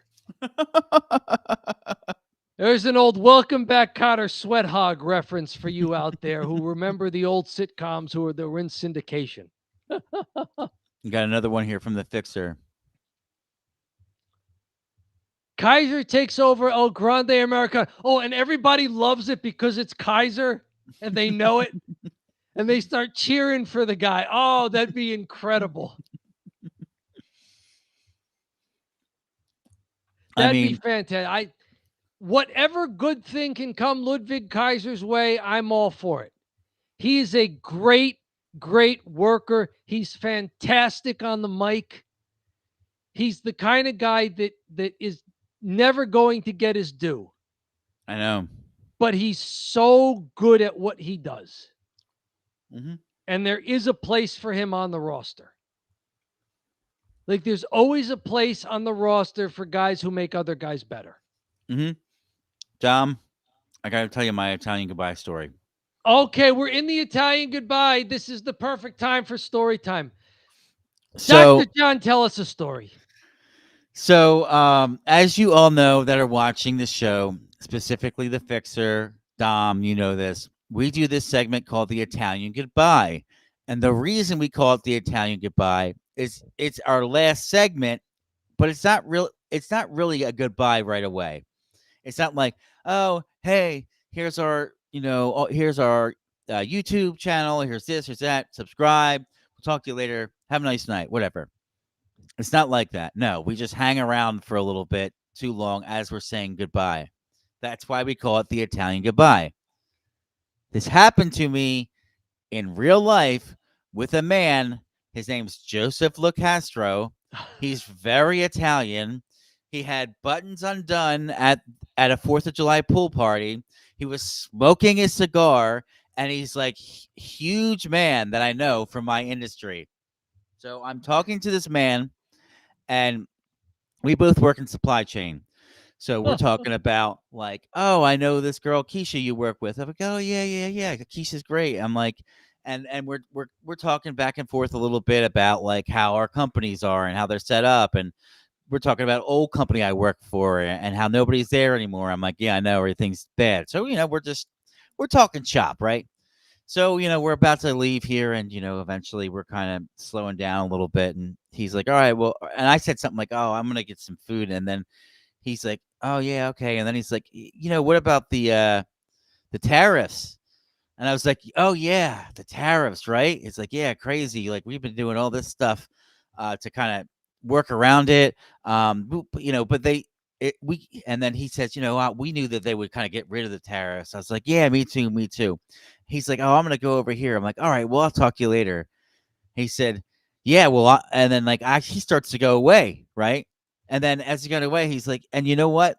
Because of the tariffs and how I knew they were going away, I threw some money in the S&P 500. Or he said, and I was like, when it dipped, and I was like, I did too. And then we start back up. We start talking to each other, and we're saying, oh man, yeah, I did the same exact thing. It's like, yeah, he said, I'll tell you what, once I saw that 10% dip, I just threw money right to the market. I said, hey, it's down 10%. I said, it's 10%. It's on sale. So yeah, I threw a little bit of money, not a lot, not as much as he did, but a little bit of money in the stock market when it dipped like that too. So we're talking shop, and eventually we're sitting there and we're talking about, putting money into the market, when these tariffs were sinking the market. And eventually he said, "Oh, I gotta go get my grandkids. I'm sorry," and then like scatters away and goes and gets his grandkids. So we just could not end the conversation, and he's just like, his grandkids are in the pool, and he's like, I gotta go see my grandkids." I was like, "Oh yeah, good to your thing." So it was like 3 potential goodbyes that just kept getting stopped, and then we would restart this conversation. Finally, on the 4th try. On the 4th try, we were able to get loose. This was at Nicola Castro's 4th of July birthday, 4th of July party. It was a blast, and it was a real life Italian goodbye with a real Italian man, and it totally made sense once I was doing it. You're like, oh, it's the Don't Bury the Lead live stream comes to life. It came to life. It happened to me in real life. It was unbelievable. Let's see here. There's some other stuff from the Fixer after my story here. Cody Rhodes in a Street Fighter movie with Roman Reigns. That's right. That's the one was that the same one that Braun Strowman is trying to talk his way into? Yes. Very good. Yeah, so if it's Cody and Roman Reigns, I mean, that would be a big break, right? For both of them to have to be in that movie. It'd be a really sort of breaking into non-wrestling roles for Cody Rhodes. I don't remember him being in anything. I don't think he's in any movie. He does his interview show, his podcast, where he's talking about the Wheatley vodka. So he does that kind of thing. But even that, I think, is through either a partnership with WWE, because he's interviewing basically a lot of WWE wrestlers. Mm-hmm. So he's kind of branching out in that. But as far as landing a role in a big non-WWE production, that would be a first for him. I think that'd be big news for him. Yeah, he'd have to take a big break too. So for Roman, it's no big deal.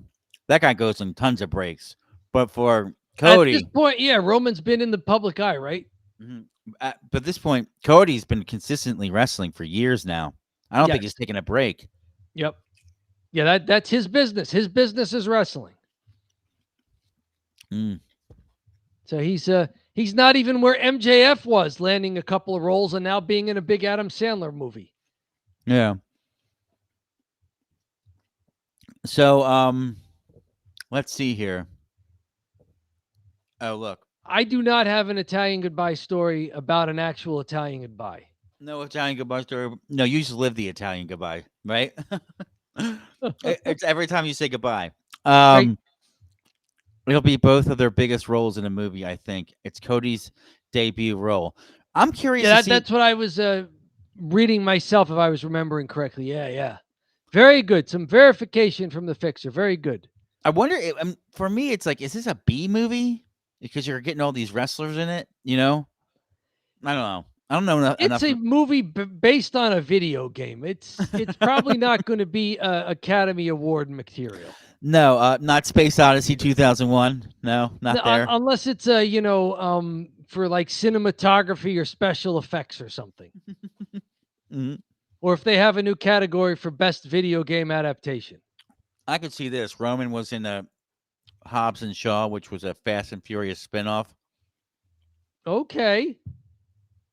Yes, he looks like he could play that. Roman Reigns looks like he could go Hollywood. He almost looks like Jason Momoa's twin. He does look like Jason Momoa. You know, so he's got that going for him. Great athlete if you need that kind of action movie guy. He does his own stunts in WWE. So I think that's something that these WWE wrestlers or AEW wrestlers would have an advantage in, is they're used to the physicality, and they could do some of their own stunts if you needed them to. Yeah. You know who from WWE I think would be the best actor? Okay. Paul Heyman. He's a real life good actor. He is a real life good actor. Apparently, so is LA Knight. We saw that in the past, right? His reels of all the old commercials he starred in when he was looking for real life acting jobs. Sean Rickard, just, like a well put together man pushing a grocery cart through Aldi. Right. And various other things. Yeah. So he could do it as well. There's if he needs to do his own stunts in the grocery store, hey, LA Knight could do that as well. Yeah. Hey, Dom, any big plans for the weekend?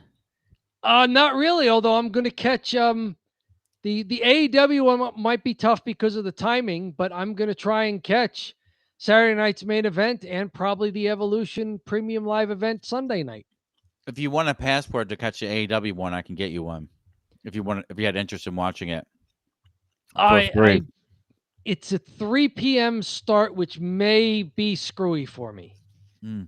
But thank you for the offer. Are you going to be able to see any of these? I know you've got other stuff planned for the weekend. I'm only going to watch the AEW one. Okay. I'm probably going to watch from 3 o'clock to when my son gets up, and then watch the rest of it sometime on Sunday. Okay. But yeah. Very good. Now, do you want to tell people what you participate in on some Sunday mornings? I am a hurling player. So I don't know if the Fixer, if you're familiar with the sport. If you're in the UK, you're probably not so much because it's an Irish sport. I play for a junior team, meaning the worst team in the division, because we're all beginners. Everybody's bad, which is great because nobody knows how to play because we're all from the U.S., but it's an Irish sport. And I scored a goal. My first game I was playing this season, so I was happy. I was like, okay, I scored my goal for the year. And if we win South Jersey versus Philadelphia this Sunday, we're up 1-0 in a best of 3 series. If we win, we'll win the championship and we'll get a good seed in Nationals. And Nationals are in Philadelphia this year. Oh, this is the perfect year to do it then. Yeah, exactly. Because if Nationals last year were in, I think it was San Francisco, and our team won the whole thing at like they did, like we could potentially do this Sunday. And I didn't play for the team, but they just said, no, we're not going. Like, we're not going all the way to San Francisco to do Nationals. Huh. So, but anyways, I'm going to do that this Sunday. Very good. All right. Dom, anything else from you? How's life been? Life's been all right. Same old, hanging in there. Cool. Beating the heat when I can. Mm-hmm. All right, Fixer, kind of familiar with hurling? Yeah. It's your part of the world, but it's not your people, right? Because you're in the UK. Hurling seems like the kind of thing that you could have watched on ESPN3, which was their what they called their website at like 2 a.m. when they're figuring out what can we put on our streaming channel at this hour. And it's like Australian rules, football, rugby, cricket, hurling, all these kind of things. Yeah. Let me see if I can't find a video that shows it. Bonus points if it's you scoring your goal. Yes.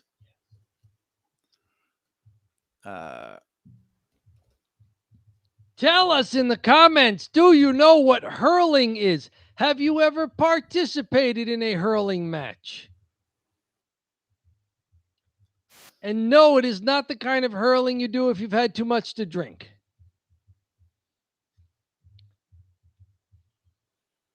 I hear something. Oh, can you hear it? Yes. Sounds like a horn. How about now? I don't see anything, but I don't hear anything either.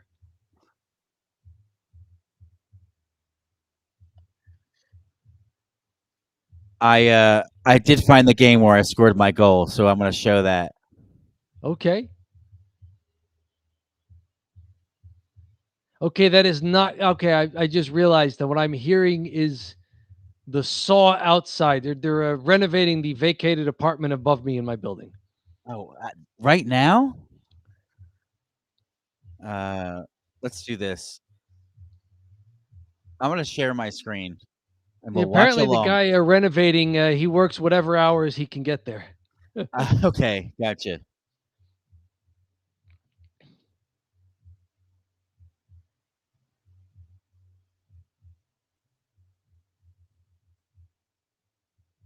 All right, I see it There's on the me, screen. number 3. Number 3. That is totally me.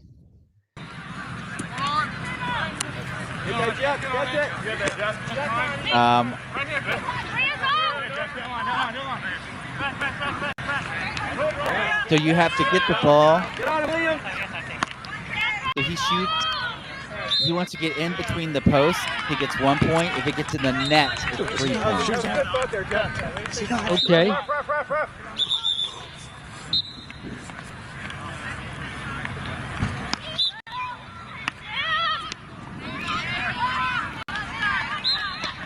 Nice crowd out there in tents and whatnot, in case there was a little inclement weather. Yeah, it was a bit of a nice turnout because there's so many teams at this tournament. It's 7-on-7. I think I score here, if I'm not mistaken. Okay, you got to balance Here the I ball am. on the stick. That's me. There you go. That's me with my arm Nice up. setup by your teammate there. Yeah, and if And you were heard some all people, alone in front. You snuck past the defense. A little lapse on the D there. yes, if you heard some laughing, that's because I'm not good, and they couldn't believe what I scored in our first game. You were just playing possum. I was playing possum. Now, that was into the net. That was a three-pointer, you're saying? 3 points, yeah. Okay, I think Australian rules football is similar. Or it's something I've seen is similar to that. Maybe I was actually watching hurling and didn't know the name. Yeah. Where you got something for getting it into the net in the goal below the crossbar. Yeah. And above the crossbar was another level of points. Below the crossbar in the net, you get 3 points. And then if you get it through the crossbars, like if it were a field goal kick, basically, then you get 1 point. Yeah, that's my big goal. Very good. Yeah, it's a fun sport. And that was the first game of the year. And I have not scored since, but let's not worry about that. It's a cross between hockey and lacrosse. It's very similar to lacrosse. It's got some baseball aspects to it too, because the ball is practically like a baseball, and the hurleys are almost like baseball bats when you hit it. Okay. Yeah. It looks like field hockey and lacrosse. Like you're trying to balance. You can in field hockey, the ball has to remain on the turf. Mm-hmm. But in hurling, you can pick it up and balance it on your stick as you're going, and you can pass it to a teammate in the air, and apparently even score with a shot that's airborne as well. Yeah, you can catch it in your hand too. Usually, what you do is when you make a pass, you pass it. If you do like a hand pass, a simple one, I'll grab it with my hand, and then I have a couple steps with it. Then I can hit it, or I can pass it. Okay, so that's like basketball too, where it's traveling. If you almost have to dribble with the that hockey stick kind of thing there. Yeah, it's a fun game though, and as I mentioned, everybody stinks at it, so it's fun. Very good. All right, Dom. Anything else from your side? Nothing from my side. That was cool. We got a bonus there. We got a and it we wasn't got a even TP. It was a bonus of you playing hurling and scoring a 3-pointer. Mm-hmm. Very good. Well, all best in your team's match, up 1-0 on the Philadelphia team this weekend. Yeah, and let me tell you something. We already got more Italian goodbye stuff.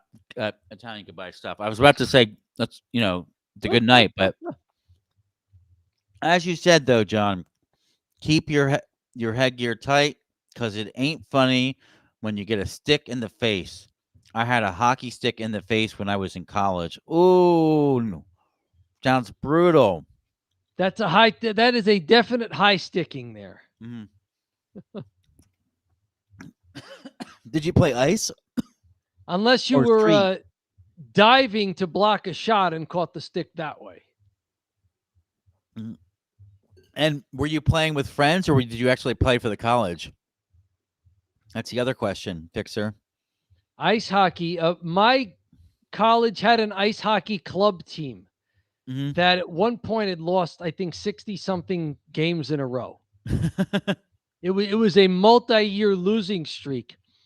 And when they finally broke the losing streak, it was during early January when the college is on break from its semesters.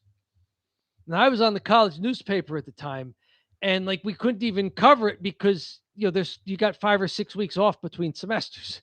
Yeah, right. So we finally got back, and I was like, "Hey, in case you missed it over break, 3 weeks ago, for the first time in several years, our club ice hockey team won a game." Wow. So he played field hockey. Interesting. Played for my college. Interesting. Okay, Wow, you got a real athlete playing college sports. there you go. Now, field hockey. Correct me if I'm wrong, because I'm trying to remember from covering sports when I was a sports writer. In field hockey, you're only allowed to hit the ball with one face of the stick. It's not like ice hockey where you can use either face you want, forehand, backhand. Like field hockey is everything forehand, right?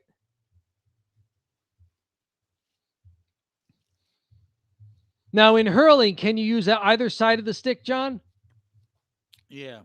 You're encouraged to either hit Okay. it that way or hit it that way. I only go Okay. right because I'm like a baseball player, so I can only go right.